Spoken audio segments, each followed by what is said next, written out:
Hello everyone, U P S C mind game ಚಾನಲ್ಗೆ ನಿಮಗೆಲ್ಲರಿಗೂ ಸ್ವಾಗತ. ಪೊಲಿಟಿಯಲ್ಲಿ ಇವತ್ತು ನಾವು ಬಹಳ ಮುಖ್ಯವಾದ ಆರ್ಟಿಕಲ್, ಅದರಲ್ಲೂ ಮೇನ್ಸಿಗೆ ಬಹಳ ಇಂಪಾರ್ಟೆಂಟು. ಈ ಒಂದು ಆರ್ಟಿಕಲ್ ತುಂಬ ಕಡೆ ಲಿಂಕ್ ಆಗುತ್ತೆ. ಹಾಗೆ ಅದು ಯಾವುದು ಅಂತಂದರೆ article 21, protection of life and personal liberty of the highly interpreted. Supreme court ಪದೇ ಪದೇ ಆರ್ಟಿಕಲ್ 21 ಅಂಡರಲ್ಲಿ ಏನು ಬರುತ್ತೆ, ಏನೇನನ್ನು ಇದು ಒಳಗೊಂಡಿದೆ ಅನ್ನೋದ್ರ ಬಗ್ಗೆ ತುಂಬ ಸಾರಿ ಬಹಳ ಜಡ್ಜ್ಮೆಂಟ್ಗಳು ಬರ್ತಾ ಹೋಗುತ್ತೆ. ಎಲ್ಲವನ್ನ ಒಂದೇ ಸಾರಿ ನೆನ್ಪಿಟ್ಕೊಳ್ಳಿಕ್ಕೆ ಅಥವಾ ಬೈಹಾರ್ಟ್ ಮಾಡಲಿಕ್ಕೆ ಟ್ರೈ ಮಾಡೋದಕ್ಕಿಂತ ನಿಧಾನವಾಗಿ ಗ್ರಾಸ್ ಮಾಡ್ಕೋಬೇಕಾಗುತ್ತೆ ಈ ಒಂದು ಆರ್ಟಿಕಲನ್ನು. ಹಾಗಾಗಿ ಏನು ಹೇಳ್ತಾ ಇದೆ ಇದು? No person shall be deprived of his life or personal liberty except according to the procedure established by law. ಇದರಲ್ಲಿ ಲೈಫ್ ಅಂತಂದ್ರೆ ಏನು, ಲಿಬರ್ಟಿ ಅಂತಂದ್ರೆ ಏನು, ಯಾರನ್ನೂ ಸಹ ಡಿಪ್ರೈವ್ ಮಾಡಬಾರದು. ಯಾವುದರಿಂದ? ಲೈಫಿಂದ, ಪರ್ಸ್ನಲ್ ಲಿಬರ್ಟಿಯಿಂದ. ಎಕ್ಸೆಪ್ಟ್ ಅಂತಂದರೆ ಯಾವಾಗ ಹೊರತುಪಡಿಸಿದ್ದಾರೆ ಅಂತಂದರೆ ಯಾವಾಗ ಎಕ್ಸೆಪ್ಷನ್ ಇದೆ ಅದಕ್ಕೆ? ಪ್ರೊಸೀಜರ್ ಎಸ್ಟಾಬ್ಲಿಷ್ಡ್ ಬೈ ಲಾ ಅಲ್ವಾ? ನಿನ್ನೆ ಪ್ರೊಸೀಜರ್ ಎಸ್ಟಾಬ್ಲಿಷ್ಡ್ ಬೈ ಲಾ ಅಂತ ನೋಡಿದ್ವಿ. ಅದಾದಮೇಲೆ ಡ್ಯೂ ಪ್ರೊಸೆಸ್ ಆಫ್ ಲಾ ಅಂತ ನೋಡಿದ್ವಿ. ಈ ಆರ್ಟಿಕಲಲ್ಲಿ ಕೊಟ್ಟಿರೋದು ಪ್ರೊಸೀಜರ್ ಎಸ್ಟಾಬ್ಲಿಷ್ಡ್ ಬೈ ಲಾ, ಆದರೆ ಆಮೇಲೆ ಜಡ್ಜು ಏನು ಹೇಳ್ತಾರೆ ಸುಪ್ರೀಂ ಕೋರ್ಟ್ ಕೇಸಲ್ಲಿ ಕೇಳಿದಿರಲ್ವಾ, ಜಡ್ಜ್ಮೆಂಟ್ ಏನು ಬರುತ್ತೆ? Due process of law important ನಮಗೆ. ಸುಪ್ರೀಂ ಕೋರ್ಟು ಆ ಒಂದು ಪರಿಗಣನೆ ತೆಗೆದುಕೊಳ್ಳುತ್ತೆ, ಅದರ ಬಗ್ಗೆ ನೋಡ್ತೇವೆ. ಹಾಗಾಗಿ ಈ ಆರ್ಟಿಕಲ್ ಇದೆಯಲ್ವಾ, this is heart of part 3, fundamental ರೈಟ್ಸ್ಗಳಲ್ಲಿ ಅದರ ಹಾರ್ಟ್ ಅಂತ ಹೇಳ್ಬೋದು. ಬಹಳ ಮುಖ್ಯವಾಗಿದ್ದು ಕೇಳಿಸ್ಕೊಳ್ಳಿ, ಯಾಕಂದರೆ ಇದು ಬಹಳ ದೊಡ್ಡದಿದೆ ಆರ್ಟಿಕಲ್ಲು. ನೀವು ಇವತ್ತು ನಾಳೆ ಕೇಳಿಸ್ಕೊಂಡು ಇದರ ಬಗ್ಗೆ ಮತ್ತೆ ನಾನು ಅಪ್ಡೇಟೆಡ್ ನೋಟ್ಸ್ ಕೊಡ್ತೇನೆ, ಯಾಕಂದರೆ ಇಲ್ಲಿ ಲಾಂಗ್ ಇದೆ ನೋಟ್ಸು. ಇದನ್ನು ಕೇಳಿಸ್ಕೊಂಡು ಲಕ್ಷ್ಮೀಕಾಂತ್ ಓದಿ ಸದ್ಯಕ್ಕೆ. ಹಾಗಾಗಿ ಇದರ ಬಗ್ಗೆ ಯಾವುದು ಬರ್ಕೋಬೇಕು ಅನ್ನೋದು ನಾನು ನೆಕ್ಸ್ಟ್ ಹೇಳ್ತೇನೆ. What does life mean? Life ಅನ್ನುವಂಥ ಟರ್ಮ್ ಬಂದಿದೆ. ಏನು ಬದುಕು ಹಕ್ಕಿದೆ ಅಂತಂದ್ರೆ ಏನು? ಬದುಕೋದು ಅಂತಂದ್ರೆ ಏನು? ಕೇವಲ ಉಸಿರಾಡೋದು ಮಾತ್ರನಾ? ಸರ್ವೈವ್ ಆಗೋದು ಮಾತ್ರನಾ? ಅಲ್ಲ. Life not mere survival or animal existence. ಇನ್ನೂ ಬದುಕ್ತಾ ಇದ್ದೇವೆ, ಉಸಿರಾಡ್ತಾ ಇದ್ದೇವೆ ಅನ್ನೋದ್ರ ಅರ್ಥ ಜೀವಿಸ್ತಾ ಇದ್ದೇವೆ ಅಂತಲ್ಲ ಅಲ್ವಾ? ಸುಪ್ರೀಂ ಕೋರ್ಟ್ ಹೇಳೋದು ನೋಡಿ, life means living with human dignity. ಘನತೆಯಿಂದ ಬದುಕೋದು, ಸುಮ್ಮನೆ ಬದುಕೋದಲ್ಲ, ಸರಿಯಾದ ರೀತಿಯಲ್ಲಿ ಸಮರ್ಥವಾಗಿ ಬದುಕೋದು. ಹಾಗಾಗಿ ಈ ರೈಟ್ ಟು ಲೈಫ್ ಅಂತಂದರೆ ಅದರಲ್ಲಿ ಏನೇನು ಬರುತ್ತೆ ಹಾಗಾದರೆ? It includes everything necessary to live meaningful, safe, free and respectful life. ನೀವು ಸರಿಯಾಗಿ ಚೆನ್ನಾಗಿ ಬದುಕ್ತಾ ಇದ್ದೀರಿ ಅಂತಂದರೆ ಮೀನಿಂಗ್ಫುಲ್, ಅರ್ಥಪೂರ್ಣವಾದ ಬದುಕು, ಸೇಫ್ ಆಗಿರಬೇಕು ಅಲ್ವಾ, ಸುರಕ್ಷಿತವಾಗಿರಬೇಕು ಬದುಕು, ಫ್ರೀ ಆಗಿರಬೇಕು, ನಿಮಗೆ ಸ್ವಾತಂತ್ರ್ಯ ಇರಬೇಕು, ಮತ್ತು ಗೌರವಪೂರ್ಣವಾದಂತಹ ಬದುಕು, ರೆಸ್ಪೆಕ್ಟ್ಫುಲ್ ಲೈಫ್ ಎಲ್ಲ ಇದ್ದಾಗ ಮಾತ್ರ ಆವಾಗ ನಾವು ಲಿವಿಂಗ್ ವಿತ್ ಹ್ಯೂಮನ್ ಡಿಗ್ನಿಟಿ ಅಂತ ಹೇಳ್ಬೋದು. ಹಾಗಾಗಿ ಲೈಫ್ ಅನ್ನೋದಕ್ಕೆ ತುಂಬ ಬೇರೆ ಬೇರೆ ಕಂಪೋನೆಂಟ್ಗಳು ಆ್ಯಡ್ ಆಗ್ತಾ ಹೋಗುತ್ತೆ. ಮೊದಲು ಫಿಸಿಕಲ್ ಎಕ್ಸಿಸ್ಟೆನ್ಸ್ ಅಲ್ವಾ, ಭೌತಿಕವಾಗಿ ನಾವು ಬದುಕಿದ್ದೇವೆ, ಸರ್ವೈವ್ ಆಗ್ತಾ ಇದ್ದೇವೆ, ಅದು ಇಂಪಾರ್ಟೆಂಟು, ಫಸ್ಟ್ ಅದು ಇಂಪಾರ್ಟೆಂಟು. ಆದರೆ ಅಷ್ಟು ಮಾತ್ರ ಅಲ್ಲ, ಡಿಗ್ನಿಟಿ, ನಮ್ಮ ಘನತೆ, ಮತ್ತು ಮೆಂಟಲ್ ಆ್ಯಂಡ್ ಇಮೋಷ್ನಲ್ ವೆಲ್ಬೀಯಿಂಗ್, ಮಾನಸಿಕವಾಗಿ ನಾವು ಚೆನ್ನಾಗಿರಬೇಕಾಗುತ್ತೆ.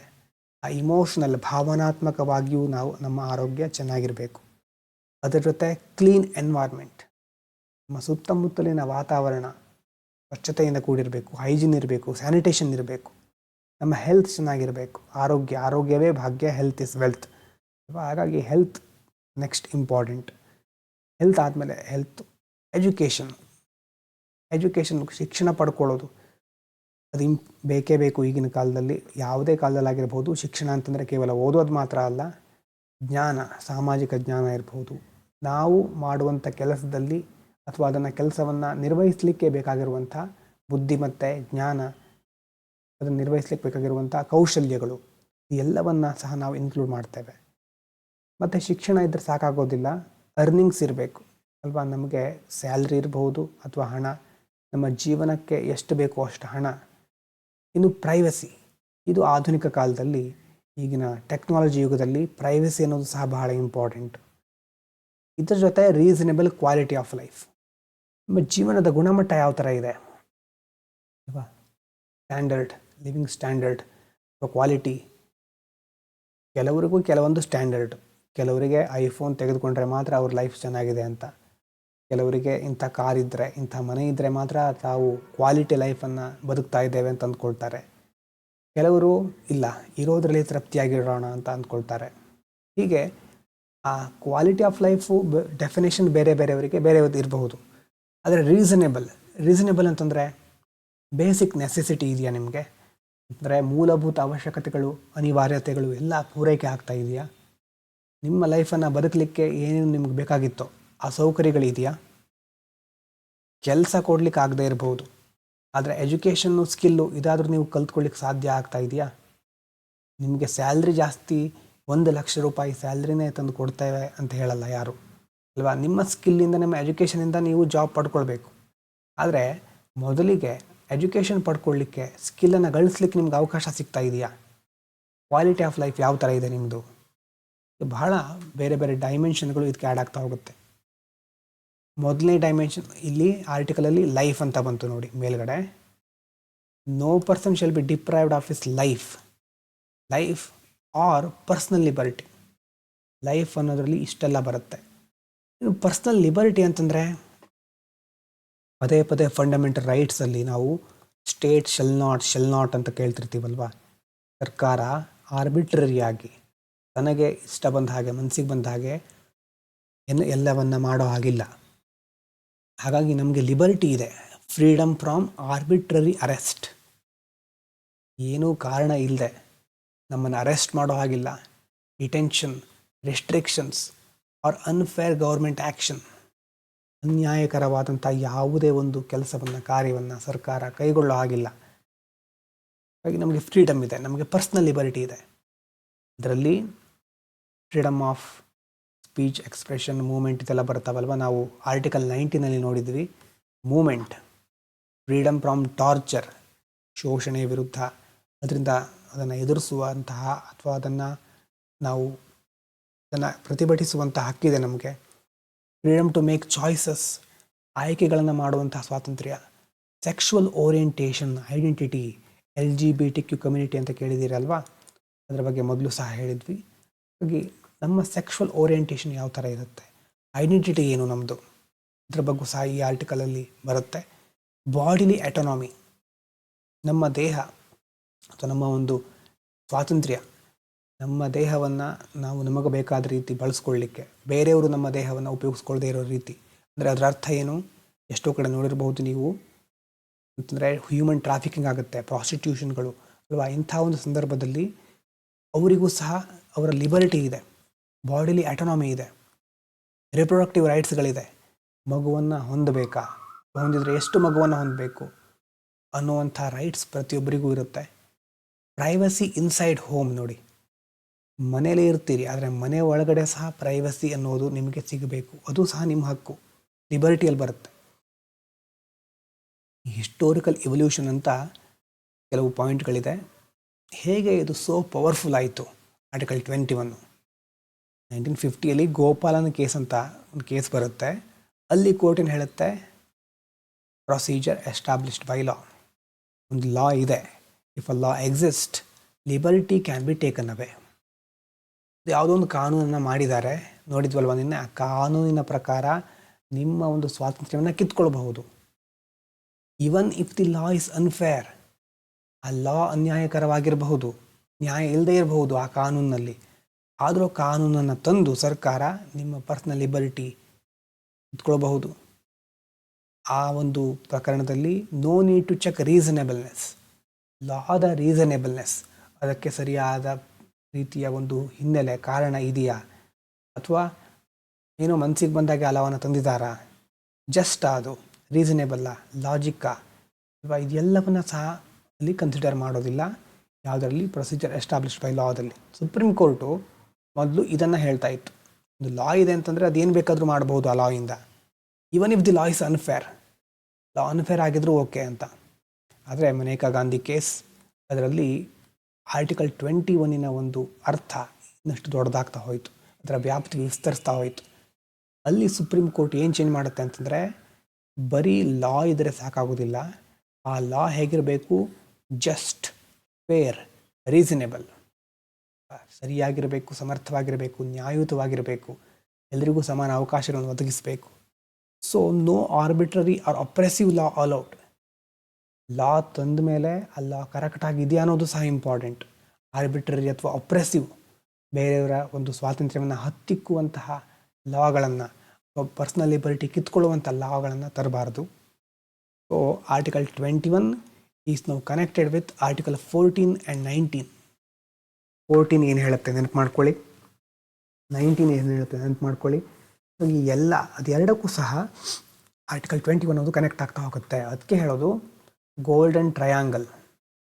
ಏನು ಗೋಲ್ಡನ್ ಟ್ರಯಾಂಗಲ್ ಅಂತಂದರೆ, equality important, freedom important, liberty ಎಲ್ಲ ಒಂದಕ್ಕೊಂದು ಕನೆಕ್ಟ್ ಆಗಿರೋದು. ಈ ಫಂಡಮೆಂಟಲ್ ರೈಟ್ಸಲ್ಲಿ ಇದು ಮೂರು ಮುಖ್ಯವಾಗಿದ್ದರೆ ಬೇರೆದೆಲ್ಲ ನಿಧಾನವಾಗಿ ಇದಕ್ಕೆ ಆ್ಯಡ್ ಆಗ್ತಾ ಹೋಗುತ್ತೆ. ಫಸ್ಟ್ ಇಕ್ವಾಲಿಟಿ, ಸಮಾನ ಅವಕಾಶಗಳು, ಫ್ರೀಡಮ್ ಇರಬೇಕು, ಅದರ ಜೊತೆ ಲಿಬರ್ಟಿ.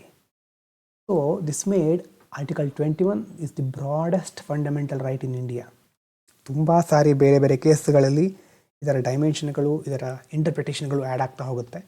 ರೀಸೆಂಟಾಗಿ ಸಹ ಆ್ಯಡ್ ಆಗ್ತಾ ಇದೆ. ಇನ್ನು ಬೇರೆ ಬೇರೆ ಕೇಸ್ಗಳಲ್ಲಿ ಸುಪ್ರೀಂ ಕೋರ್ಟ್ ರೀಅಫರ್ಮ್ ಮಾಡ್ತಾ ಹೋಗುತ್ತೆ. ಅದರಲ್ಲಿ ನೋಡೋಣ ಕೆಲವೊಂದು ಸ್ಕೋಪ್, ಇದರ ಸ್ಕೋಪ್ ಎಲ್ಲಿ ತನಕ ಇದೆ.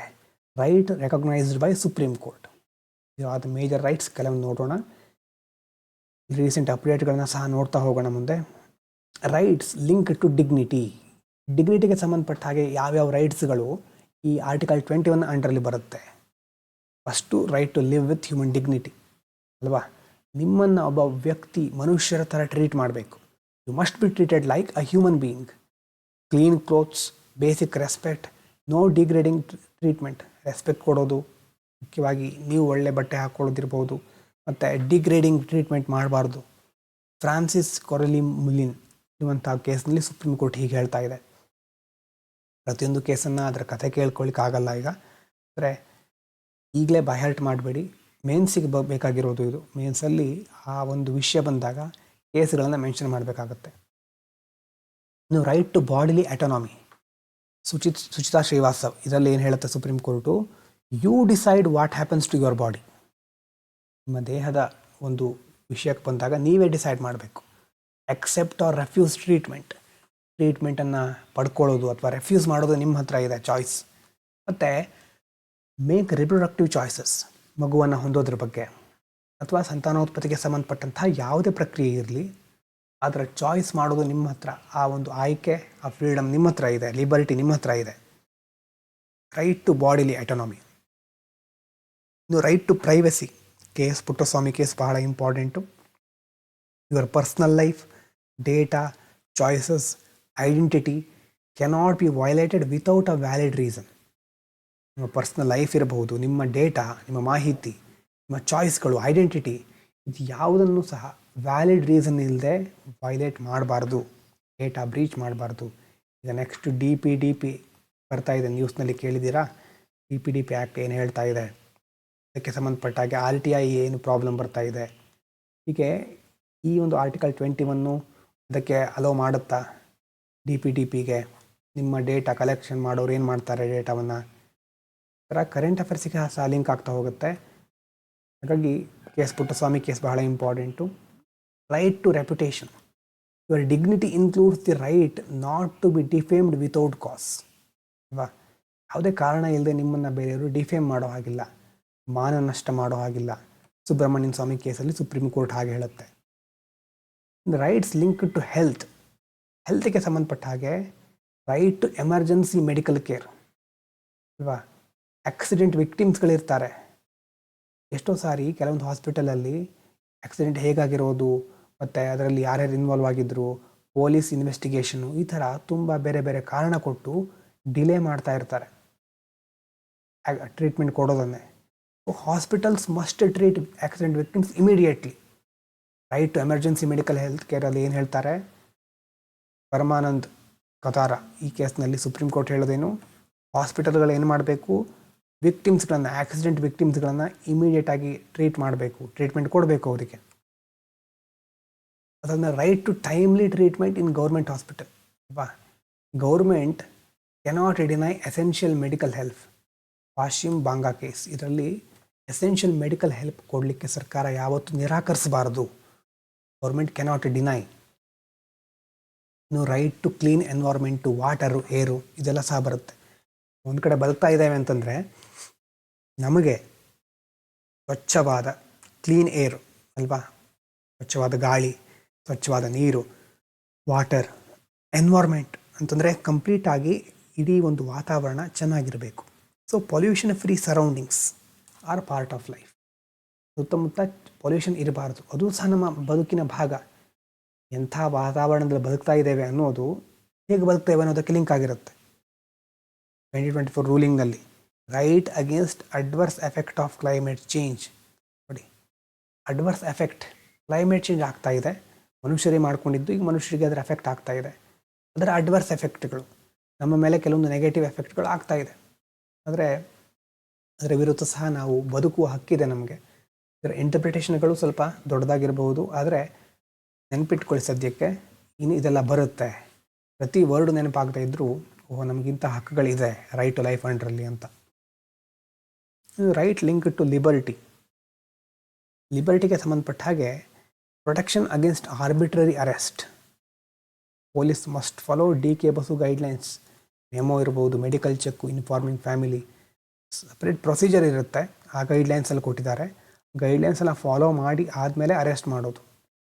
ಆರ್ಬಿಟ್ರರಿಯಾಗಿ ಹೇಗೆ ಅರೆಸ್ಟ್ ಮಾಡೋ ಹಾಗಿಲ್ಲ. ಮತ್ತು right to free legal aid. Accused, ಆರೋಪಿಗಳು, ಪೂವರ್, ಬಡತನ ಇದ್ದರೆ ಅವರಿಗೆ they must get a lawyer ಅಲ್ವಾ, ಅವರಿಗೊಂದು ಲಾಯರ್ ವ್ಯವಸ್ಥೆ ಮಾಡೋದು. MH ಹೊಸಕೋಟ್ ಕೇಸಲ್ಲಿ ಅದನ್ನು ಹೇಳುತ್ತೆ. Right to fair trial. Judge must be neutral, trial must be transparent ಅಲ್ವಾ. ಯಾವುದೋ ಒಂದು ವ್ಯಕ್ತಿನ ವಿಚಾರಣೆ ಮಾಡ್ತಾ ಇದ್ದಾರೆ ಕೋರ್ಟ್ನಲ್ಲಿ, ಜಡ್ಜ್ ಹೇಗಿರಬೇಕು? ನ್ಯೂಟ್ರಲ್ ಆಗಿರಬೇಕು, ತಟಸ್ಥವಾಗಿರಬೇಕು. ಟ್ರಯಲ್ಲು, ಆ ವಿಚಾರಣೆ ಟ್ರಾನ್ಸ್ಪರೆಂಟ್ ಆಗಿರಬೇಕು. ಇನ್ನು ರೈಟ್ ಟು ಸ್ಪೀಡಿ ಟ್ರಯಲ್. ಈ ರೈಟ್ ಇದೆ, ಆದರೆ ಕೋರ್ಟ್ನಲ್ಲಿ ಎಷ್ಟೋ ಕೇಸ್ಗಳು ಪೆಂಡಿಂಗ್ ಇದೆ, ಎಫಿಷಿಯನ್ಸಿ ಕಡಿಮೆ ಇದೆ. So cases cannot be delayed for years ಅಂತ ಹೇಳಿದ್ದಾರೆ. ಹುಸೇನರ ಖಾತೂನ್ ಅಂತ ಈ ಒಂದು ಕೇಸ್ನಲ್ಲಿ ಕೇಸಸ್ಗಳು ವರ್ಷಾನುಗಟ್ಟಲೆ ಡಿಲೇ ಆಗ್ತಾ ಇರಬಾರ್ದು ಅಂತ. ಇದೆಲ್ಲ ರೈಟ್ ಇದೆ, ಹಾಗಾದರೆ ಈ ಥರ ಆಗ್ತಾ ಇದೆಯಲ್ವಾ ಅಂತ ಪ್ರಶ್ನೆ ಬರ್ಬೋದು. ಮುಂದೆ ಡಿಸ್ಕಸ್ ಮಾಡೋಣ. ಫಸ್ಟು ಏನೇನು ರೈಟ್ ಇದೆ ಅಂತ ನೋಡ್ಕೊಳ್ಳಿ. ಮತ್ತು protection from misuse of police power. No unnecessary handcuffing, torture, third degree ಅಥವಾ ಅಂತಂದರೆ ಅನ್ನೆಸೆಸರಿಯಾಗಿ ಟಾರ್ಚರ್ ಕೊಡಬಾರ್ದು. ಲಾಕಪ್ನಲ್ಲಿ ಕೊಡೋದು ಅಥವಾ ಕೈದಿಗಳನ್ನು ಅಮಾನವೀಯವಾಗಿ ನಡೆಸ್ಕೊಳ್ಳೋದು, ಜೈಲಲ್ಲಿ ಇರೋರನ್ನು ಆ ಥರ ಮಾಡಬಾರ್ದು. ಮತ್ತು rights link to livelihood. Evicting poor people without alternatives violates dignity ಅಲ್ವಾ. ಪುವರ್ ಪೀಪಲ್ ಇರ್ತಾರೆ, ಈಗ ಪಾದಚಾರಿ ಮಾರ್ಗದಲ್ಲಿ, ರಸ್ತೆ ಬದಿಯಲ್ಲೆಲ್ಲ ವಾಸ ಮಾಡ್ತಾ ಇರ್ತಾರೆ. ಅವರಿಗೆ ಬೇರೆ ಆಲ್ಟರ್ನೇಟಿವ್ಸ್ ಕೊಡ್ದೇನೆ ಎವಿಕ್ಟ್ ಮಾಡೋದು ಸರಿಯಲ್ಲ. ಅವರನ್ನು ಸ್ಥಳಾಂತರಿಸೋದು ಅಥವಾ ಅಲ್ಲಿಂದ ಅವರನ್ನು ಕಳಿಸೋದು. Next right to shelter. Shelter includes water, lighting, sanitation. ವಸತಿ ಅಂತಂದರೆ ಇದರಲ್ಲಿ ವಾಟರ್ ಸಹ ಇರುತ್ತೆ, ಲೈಟಿಂಗು, ಸ್ಯಾನಿಟೇಷನ್ ಇದೆಲ್ಲ ಇರುತ್ತೆ. ಇದು ಶಾಂತಿಸ್ತಾರ್ ಬಿಲ್ಡರ್ಸ್ ಅನ್ನುವಂಥ ಕೇಸಲ್ಲಿ ಸುಪ್ರೀಂ ಕೋರ್ಟ್ ಹೇಳೋದು. ರೈಟ್ ಟು ಎಜುಕೇಷನ್ ಮೊದಲು ಇದು ಇನ್ಕ್ಲೂಡ್ ಆಗಿತ್ತು, ಆಮೇಲೆ 21A ಅಂತ ಆ್ಯಡ್ ಮಾಡ್ತಾರೆ. Originally recognised under article 21. Mohini Jain ಕೇಸಲ್ಲಿ ಎಜುಕೇಷನ್ ಪಡ್ಕೊಳ್ಳೋ ಹಕ್ಕು. ಇನ್ನು freedom of movement, right to travel abroad ಅಲ್ವಾ. Passport cannot be denied without reason. ನಿಮಗೆ ಯಾವುದೇ ರೀಸನ್ ಇಲ್ಲದೆ ಪಾಸ್ಪೋರ್ಟನ್ನು ಡಿನೈ ಮಾಡೋ ಹಾಗಿಲ್ಲ. ಮತ್ತು ಸತ್ವಂತ್ ಸಿಂಗ್ ಸಾವ್ನಿ ಕೇಸಲ್ಲಿ ಅದನ್ನು ಹೇಳಿರೋದು. ರೈಟ್ ಅಗೇನ್ಸ್ಟ್ ಎಕ್ಸೈಲ್ ಅಂತಂದರೆ state cannot force a person to leave their own state. ದೇಶ ಬಿಟ್ಟು ಹೋಗಿ, ರಾಜ್ಯ ಬಿಟ್ಟು ಹೋಗಿ ಅಂತ ಫೋರ್ಸ್ ಮಾಡೋ ಹಾಗಿಲ್ಲ. ಇನ್ನು ರೈಟ್ಸ್ ಆಫ್ ಪ್ರಿಸ್ನರ್ಸ್ ಅಂತಂದರೆ ಜೈಲಲ್ಲಿ ವಾಸ ಮಾಡ್ತಾ ಇರೋರು, ಖೈದಿಗಳು, ಅವರಿಗೆ ಏನು ರೈಟ್ಸ್ ಇದೆ, ಇದೆಲ್ಲ ಸಹ ಬೇರೆ ಬೇರೆ ರೈಟ್ಸ್ ಬರುತ್ತೆ. ಜೈಲ್ ಡಿಗ್ನಿಟಿ ರೈಟ್ಸ್, ಅವರಿಗೆ ಫುಡ್ ಇರಬೇಕು, ಹೈಜೀನು, ಸೇಫ್ಟಿ, ಸಾಲಿಟರಿ ಕನ್ಫೈನ್ಮೆಂಟ್ ಅಂತಂದರೆ ಒಬ್ಬರನ್ನೇ ಕೂಡಾಕಿಡೋದು, ಆ ಥರ. ಕೆಲವೊಂದು ಕೇಸ್ಗಳಲ್ಲಿ ಎಕ್ಸೆಪ್ಷನ್ ಇದೆ. No unnecessary chaining, no delayed execution, no public hanging, ಇದೆಲ್ಲ ಪ್ರಿಸ್ನರ್ಸ್ಗಳಿಗೆ ಇರುವಂಥ ರೈಟ್ಸ್ಗಳು. ಸೋಷಿಯಲ್ ಜಸ್ಟಿಸ್ ರೈಟ್ಸಲ್ಲಿ minimum essential food, clothing, road access, social security, freedom from hunger, fair insurance ಅಲ್ವಾ. ಪ್ರತಿಯೊಬ್ಬರೂ ಸಹ ಬೇಸಿಕ್ ಡಿಗ್ನಿಟಿಯಿಂದ ಬದುಕುವಂತಾಗಲಿಕ್ಕೆ ಈ ರೈಟ್ಸ್ಗಳು ಬೇಕು. ಫ್ಯಾಮಿಲಿ ಮತ್ತು ಐಡೆಂಟಿಟಿ ರೈಟ್ಸ್ಗಳು ನೋಡಿ. Right to marry anyone, interfaith and intercaste marriage is protected. Shafin Jahan ಕೇಸ್ನಲ್ಲಿ ಇಂಟರ್ಫೇತ್ ಇಂಟರ್ಕಾಸ್ಟ್ ಮ್ಯಾರೇಜನ್ನು ಪ್ರೊಟೆಕ್ಟ್ ಮಾಡ್ತಾರೆ. Right to express gender identity, transgender identity ಸಹ ಪ್ರೊಟೆಕ್ಟ್ ಮಾಡಿದ್ದಾರೆ ನಾಲ್ಸಾ ಕೇಸ್ ಅದರಲ್ಲಿ. ಮತ್ತು ರಿಪ್ರೊಡಕ್ಟಿವ್ ರೈಟ್ಸ್ ಮತ್ತು ಪೇರೆಂಟ್ಹುಡ್, ಇಲ್ಲಿ IVF ಇರ್ಬೋದು, ಅಬಾರ್ಷನ್ನು, ಬಾಡಿಲಿ ಚಾಯ್ಸಸ್ ಅಲ್ವಾ, ಇದೆಲ್ಲವನ್ನು ಸಹ ಕವರ್ ಮಾಡುತ್ತೆ ಇದು. ಇದ್ರ ಜೊತೆ ಟೆಕ್ನಾಲಜಿ ರಿಲೇಟೆಡ್ ರೈಟ್ಸ್, ಇಂಟರ್ನೆಟ್ ಬಂದಮೇಲೆ ಕೇಳಿಸ್ತಾ ಇದೆ ಅಂತ ಅಂದ್ಕೊಳ್ತೇನೆ, ಟೆಕ್ನಿಕಲ್ ಇಶ್ಯೂ ಆಗಿಲ್ಲ ಅಂತ ಅಂದ್ಕೊಳ್ತೇನೆ. Internet shut down must be proportional, temporary ಅಲ್ವಾ. Right to access the internet. Access the internet ಅಂತಂದರೆ ಕೆಲವೊಂದು ಸಾರಿ ಸರ್ಕಾರ ಏನು ಮಾಡುತ್ತೆ, ಇಂಟರ್ನೆಟನ್ನು ಶಟ್ ಡೌನ್ ಮಾಡಿಬಿಡುತ್ತೆ. ಆದರೆ ಹಾಗೆ ಮಾಡಬೇಕಾದ್ರೆ ಪ್ರಪೋರ್ಷನಲ್ ಆಗಿರಬೇಕು, ಟೆಂಪ್ರರಿ ಆಗಿರಬೇಕು, ರೆಗ್ಯುಲರ್ ಆಗಿ ರಿವ್ಯೂ ಮಾಡ್ತಾ ಇರಬೇಕು. ಅನುರಾಧ ಭಾಸನ್ ಕೇಸ್ನಲ್ಲಿ ಆ ಥರ ಹೇಳ್ತಾರೆ. ನಮಗೆ ಇಂಟರ್ನೆಟ್ ಆಕ್ಸೆಸ್ ಮಾಡೋ ರೈಟ್ ಇದೆ, ಸರ್ಕಾರ ತನಗೆ ಬೇಕಾದಾಗ ಇಂಟರ್ನೆಟನ್ನು ಶಟ್ ಡೌನ್ ಮಾಡೋ ಹಾಗಿಲ್ಲ. Right to data privacy, Puttaswamy ಕೇಸ್ನಲ್ಲಿ ಮತ್ತೆ ಬರೋದು ಇದು. ಮತ್ತು right to die with dignity, euthanasia, passive euthanasia ಕೇಳಿರ್ಬೋದು ನೀವು. ಅಡ್ವಾನ್ಸ್ ಡೈರೆಕ್ಟಿವ್ಸ್ ಸಹ ಅಲೋ ಮಾಡಿರ್ತಾರೆ. ಇದರಲ್ಲಿ ಡೀಟೇಲ್ ಆಗಿ ನೀವು ಎಥಿಕ್ಸ್ನಲ್ಲಿ ಸಹ ಕೆಲವೊಂದು ಸಾರಿ ಬರುತ್ತೆ ಇದು ಯುಥನೇಷಿಯಾ ಬಗ್ಗೆ. ಕಾಮನ್ ಕಾಸ್ ಕೇಸು 2018ರದ್ದು, ದಯಾಮರಣಕ್ಕೆ ಸಂಬಂಧಪಟ್ಟ ಹಾಗೆ. ಹಾಗಾಗಿ ಇದು ಓವರ್ ವ್ಯೂ ಅಷ್ಟೇ, ಇದು ಇಷ್ಟೊತ್ತು ನೋಡಿದ್ದು. ಸೊ ಇದು ಯಾಕೆ ಬ್ರಾಡೆಸ್ಟ್ ಫಂಡಮೆಂಟಲ್ ರೈಟ್ ಇದು? Because it applies to every person, ಪ್ರತಿಯೊಬ್ಬರಿಗೂ ಅಪ್ಲೈ ಆಗುತ್ತೆ. ಕೆಲವೊಂದು ಸಾರಿ ಎನಿಮಿ ಏಲಿಯನ್ಸ್ಗಳಿಗೆ ಕೆಲವೊಂದು ಸಾರಿ ಅದನ್ನು ಎಕ್ಸೆಪ್ಷನ್ ಕೊಡ್ತಾರೆ. It covers more than 50 rights ನೋಡಿ. ಇಷ್ಟಲ್ಲ, ಇದಕ್ಕಿಂತ ಜಾಸ್ತಿ ರೈಟ್ಸ್ ಇನ್ಕ್ಲೂಡ್ ಆಗುತ್ತೆ ಇದರಲ್ಲಿ, 50ಕ್ಕಿಂತ ಜಾಸ್ತಿ. It is linked to article 14-19. It can override unfair law. ಕೆಲವೊಂದು ಲಾನೇ ಅನ್ಫೇರ್ ಆಗಿದ್ದರೆ ಅದನ್ನು ಓವರ್ ರೈಡ್ ಮಾಡೋ ಸಾಮರ್ಥ್ಯ ಸಹ ಇದಕ್ಕಿದೆ. Even state policy must follow dignity. ಸರ್ಕಾರದ ಪಾಲಿಸಿಗಳು ಸಹ ಡಿಗ್ನಿಟಿ ಫಾಲೋ ಮಾಡಬೇಕು ಮೊದಲು. ಮತ್ತು ಆಧುನಿಕವಾದಂಥ environment, internet, privacy, climate change ಎಲ್ಲ ಸಹ ಕವರ್ ಆಗೋದು ರೈಟ್ ಟು ಲೈಫ್ ಅಂಡರಲ್ಲಿ. ಇಷ್ಟು ದೊಡ್ಡದಿದೆ ಅಂತ ರೈಟು, ಜಸ್ಟ್ ನಿಮ್ಗೆ ಹೇಳಿದ್ದು ಓವರ್ವ್ಯೂ ಕೊಟ್ಟಿದ್ದು ಅಷ್ಟೇ. ಅದರಲ್ಲಿ ಕೆಲವೊಂದು ಇಂಪಾರ್ಟೆಂಟು, ಕೆಲವೊಂದು ನಾವು ಕರೆಕ್ಟಾಗಿ ನೋಡ್ಕೋಬೇಕಾಗತ್ತೆ. ಅದನ್ನು ಮುಂದಿನ ವಿಡಿಯೋದಲ್ಲಿ ಡಿಸ್ಕಸ್ ಮಾಡೋಣ. Thank you so much. Stay healthy, stay fantastic.